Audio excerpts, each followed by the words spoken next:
നമസ്കാരം. നമ്മുടെ ഇവിടുത്തെ രാഷ്ട്രീയക്കാർ നമ്മളെ പറഞ്ഞ് പഠിപ്പിച്ച ഏറ്റവും വലിയ പൊയ് എന്താണെന്ന് അറിയാം. ഇവിടെ ഇസ്ലാമിക തീവ്രവാദം ഇല്ല എന്നുള്ളതാണ്. അവരുടെ രാഷ്ട്രീയമായിട്ടുള്ള നേട്ടത്തിനാണ് അവരങ്ങനെ പറഞ്ഞ് ഫലിപ്പിക്കുന്നത്. ന്യൂനപക്ഷ പീഡനം അതുവഴി അവർ കാണുന്നത് അവരുടെ രാഷ്ട്രീയ ലാഭം മുതലെടുപ്പ് മാത്രമാണ്. ഓക്കെ, അതാണ് ഇപ്പോൾ ഈ പറഞ്ഞതുപോലെ പാലാ ബിഷപ്പാണെന്നുണ്ടെങ്കിലും വെള്ളാപ്പള്ളി നടേശനും PC ജോർജും എല്ലാം നേരിട്ടത് അങ്ങനെയുള്ള കുറച്ച് ആരോപണങ്ങളും മറ്റുമൊക്കെയാണ്. അപ്പോൾ അവർ പറഞ്ഞ സമയത്ത് പാലാ ബിഷപ്പിനെ നമ്മൾ ക്രിസംഖ്യയാക്കി അങ്ങനെ കുറച്ച് പ്രശ്നമുണ്ടാക്കി. ഇവിടെ ഇസ്ലാമിക തീവ്രവാദമുണ്ട് എന്ന് പല രീതിയിൽ കൂടെ പല ആളുകൾ പറഞ്ഞു. അവരെല്ലാം ഒറ്റപ്പെടുത്തുകയുണ്ടായി. ഇന്നലെ ഇവിടെ നടന്ന സംഭവം, അതായത് ഇന്നലെ ജമ്മു കാശ്മീരിൽ നടന്ന സംഭവം എന്താണ്? അവിടെ ഏറ്റവും ടൂറിസ്റ്റ് അട്രാക്ഷനുള്ളൊരു സ്ഥലമാണ്. ഇന്ത്യയുടെ സ്വിറ്റ്സർലൻഡ് എന്നൊക്കെ പറയാൻ പറ്റുന്ന തരത്തിലുള്ള അങ്ങനെ പറയുന്ന ഒരു സ്ഥലം തന്നെ. അവിടെയാണ് ഇന്നലെ തീവ്രവാദി ആക്രമണം ഉണ്ടായത്, പഹൽഗാമിൽ. അപ്പം അവിടെ ഉണ്ടായ മെയിൻ പ്രശ്നം എന്താണെന്ന് വെച്ചാൽ കുറേ തീവ്രവാദികൾ, അതായത് ഇസ്ലാമിക തീവ്രവാദികൾ ഇരച്ചു കയറുകയുണ്ടായി ടൂറിസ്റ്റുകളുടെ അടുത്തേക്ക്. അപ്പം ഈ താഴ്വരയുടെ ഒരു പ്രശ്നം എന്താണെന്ന് വെച്ചാൽ ഇവിടെ ഈ കുതിരപ്പുറത്തൊക്കെയാണ്, ഇപ്പോൾ ഈ പറഞ്ഞ പോലെ ഈ കുതിരപ്പുറത്തൂടെയൊക്കെയാണ് മാത്രമാണ് ആൾക്ക് അങ്ങോട്ട് കയറാൻ സാധിക്കുന്നത്. വണ്ടികളൊന്നും അങ്ങോട്ട് കടന്നു വരാൻ പറ്റത്തില്ല, പ്രയാസമാണ്. കാരണം അത് ചതുപ്പാണ്, നല്ലൊരു ഭാഗം ചതുപ്പാണ്, ബാക്കിയുള്ള ഭാഗം ഈ പാറയൊക്കെ നടന്ന സ്ഥലമാണ്. വണ്ടികൾക്ക് കയറി വരാൻ പ്രയാസമാണ്. അപ്പം ആളുകൾക്കാണെന്നുണ്ടെങ്കിൽ നടന്ന് കയറാനും ഇറങ്ങാനും കുറച്ച് പ്രയാസമുള്ളൊരു ഏരിയയാണ്, പെട്ടെന്ന് കടന്നു വരാനൊക്കെ പറ്റില്ല. ഓക്കെ, കുതിരപ്പുറത്തൊക്കെയാണ് വരുന്നത്. അപ്പോൾ ഇവിടെയാണ് ഈ ഇസ്ലാമിക തീവ്രവാദികൾ എന്ത് ചെയ്തത്? ആക്രമണം അഴിച്ചു വിട്ടത്. ഇവരെന്താ ചെയ്തത്? അതായത് ഇവരുടെ മതം നോക്കിയിട്ടാണ് വെടിവെച്ചത്.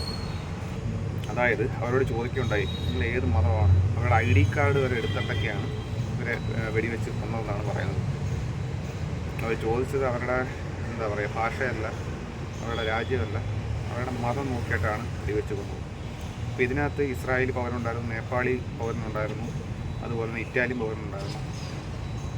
പിന്നെ നമ്മളുടെ ഇവിടെ കേരളത്തിൽ നിന്ന് ഒരാൾ മരിച്ചു, കൊച്ചി ഇടപ്പള്ളി സ്വദേശിയാണ്. അപ്പോൾ ആരോ ആയിക്കൊള്ളട്ടെ. അപ്പോൾ ഇവിടെ നടന്നത് ഒരു വംശഹത്യയല്ല, കാരണം ഒരു വംശത്തിനല്ല അവർ ടാർഗറ്റ് ചെയ്തത്. പകരം ഒരു വംശത്തിലുള്ള ആളുകൾ എന്ത് ചെയ്തത്? ഒരു വംശത്തിലുള്ള ആളുകളെ ഒഴിവാക്കി ബാക്കിയുള്ളവരെ കൊന്നുകൊടുക്കുകയാണ് ചെയ്തത്. അതായത് അനിസ്ലാമികമായിട്ടുള്ള ആളുകളെ കൊന്നുകൊടുക്കാനാണ് ശ്രമിച്ചത്, അവർ നടപ്പിലാക്കിയത്. ഇത് കാഫറുകളെ കൊന്നുകൊടുക്കുക എന്നുള്ള അവരുടെ ഒരു രീതിയാണല്ലോ ഈ ഇസ്ലാമിക് ടെററിസ്റ്റുകളുടെ. അപ്പോൾ നമ്മൾ ആലോചിക്കുന്ന കാര്യമാണ്, ഇസ്രായേലിനെയൊക്കെ നമ്മൾ സപ്പോർട്ട് ചെയ്തേ പറ്റത്തുള്ളൂ. കാരണം അവർ ശ്രമിക്കുന്നത് എന്താണ്? ഈ ഹമാസ് തീവ്രവാദികളെ ഉന്മൂലനം ചെയ്യുക എന്നുള്ളതാണ്, വേരോടുകൂടി. അപ്പോൾ അത് തന്നെയാണ് ഇവിടെയും നമുക്ക് ആവശ്യം. എന്താണ്? ഈ തീവ്രവാദികളെ വേരോടുകൂടി ഇല്ലാതാക്കുക. അപ്പോൾ ഇവിടെ ഈ ആക്രമണം അഴിച്ചുവിട്ടത് ഇത് റെസിഡൻറ്റ് ഫ്രണ്ട് എന്ന തീവ്രവാദ സംഘടനയാണ്. അതായത് ഈ ലഷ്കർ ഇ തായ്ബയുടെയൊക്കെ ഒരു അവരുടെ തന്നെയാണ്, അവരുടെ തന്നെ വേറൊരു വിങ്ങായിട്ടുള്ള ഇത് TRF എന്ന് പറയും. ഇത് റെസിഡൻറ്റ് ഫ്രണ്ട് എന്ന് പറഞ്ഞൊരു തീവ്രവാദ സംഘടന. അത് നിരോധിച്ച സംഘടനയാണ് ഇന്ത്യയിൽ. ഇവർ ഇവിടെ നമ്മുടെ ജമ്മു കാശ്മീർ താഴ്വര മുമ്പ് ഇങ്ങനെ അല്ലായിരുന്നു. ഐ മീൻ ഇത്രയും സമാധാനത്തോടു കൂടി പൊയ്ക്കൊണ്ടിരുന്ന ഒരു താഴ്വര അല്ലായിരുന്നു. അതിനെ എന്താണ് ഇവിടെ മോദി ഗവൺമെൻറ് വന്നതിന് ശേഷമാണ് അവർ ഇതുപോലെ സമാധാനപരമായിട്ട് പൊയ്ക്കൊണ്ടിരുന്നത്. അപ്പോൾ അത് നശിപ്പിക്കുക, നമ്മുടെ രാജ്യത്ത് ഒരു ഒരു എന്താ പറയുക, ഒരു എന്താ പറയുക, ജാതീയമായിട്ടോ. അപ്പം അതെന്തുകൊണ്ടാണ് അവർ ജാതി ചോദിക്കുന്നതെന്ന് വെച്ചാൽ കർണാടകയിൽ നിന്നുള്ളൊരു ഹസ്ബൻഡും ഹസ്ബൻഡിനെ കൊന്നു, വൈഫ് പറയുകയാണ് എൻ്റെയും കൂടെ കൊല്ലു എന്ന് പറഞ്ഞ സമയത്ത് അവർ പറഞ്ഞത് നിന്നെ വെറുതെ വിടുന്നു. എന്തിനാണെന്ന് വെച്ചാൽ നീ ഇതിന് ചെന്ന് മോദിയോട് പറയണം ഇവിടെ നടന്നതല്ല. ഓക്കെ, അപ്പോൾ അവരുടെ ലക്ഷ്യം എന്ന് പറയുന്നത് എന്താണ്? ഇസ്ലാമിസ്റ്റ്, അതായത് മുസ്ലിം അല്ലാത്ത ആളുകൾ, പിന്നെ മോദിയാണ്. ഓക്കെ, അപ്പോൾ അവരുടെ കാരണം അവർക്ക് ഈ BJP ഇവിടെ ഭരിക്കുന്നതാണ് ഒന്നാമത്തെ പ്രശ്നമെന്ന് പറയുന്നത്. ഈ രാജ്യത്ത് അറ്റാക്ക് ചെയ്യാൻ പറ്റാത്തത്. അവർ വളരെ സ്ട്രോങ് ആയിട്ട് നിൽക്കുന്നുണ്ടെന്നുള്ള കാര്യം ഇവർക്കറിയാം. അതുകൊണ്ടാണ് മോദിയുടെ പേര് എടുത്തു പറഞ്ഞത്. എനിക്കത് പറയേണ്ട കാര്യമില്ല. രണ്ടാമത്തെ കാര്യം, ഇവർ ജാതി പറഞ്ഞിട്ടാണ് കൊന്നത്. ഓക്കെ, ചോദിച്ചതിന് ശേഷം അതല്ലാത്ത ആളുകളെ കൊന്നു. ചില ആളുകളെ നിന്നെ കണ്ടിട്ട് മുസ്ലിം അല്ലല്ലോ എന്ന് പറഞ്ഞതിന് ശേഷമാണ് വെടിവെച്ച് കൊല്ലുന്നത്. തോനെ അറ്റാക്ക് ചെയ്തേക്കുന്നത് ആണുങ്ങളെയാണ്. ഓക്കെ, മത്സ്യ തോനെ ആണുങ്ങൾ തന്നെയാണ്. അപ്പം ഈ പറഞ്ഞതുപോലെ ഇവരുടെ ലക്ഷ്യം എന്ന് പറയുന്നത് രാജ്യത്ത് ഒരു എന്താ പറയുക ഒരു പ്രശ്നം ഉണ്ടാക്കുക എന്നുള്ളതാണ്.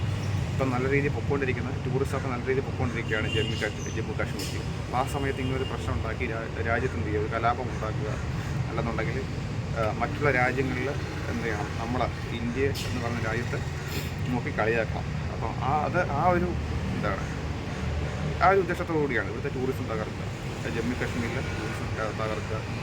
അത് കണക്ക് തന്നെ ഈ സമയത്ത് വേറുള്ളവർക്ക് അറ്റാക്ക് ചെയ്യാൻ എളുപ്പമായിരിക്കും. അപ്പം ഈ പല കാര്യങ്ങൾ കൊണ്ടാണ്, പല ഉദ്ദേശത്തോടു കൂടിയാണ്, ഉദ്ദേശത്തോടു കൂടിയാണ് ഇതുപോലുള്ള ഇസ്ലാമിക് തീവ്രവാദികൾ ഇപ്പം ഇങ്ങനൊരു ആക്രമണം അഴിച്ചു വിട്ടത്.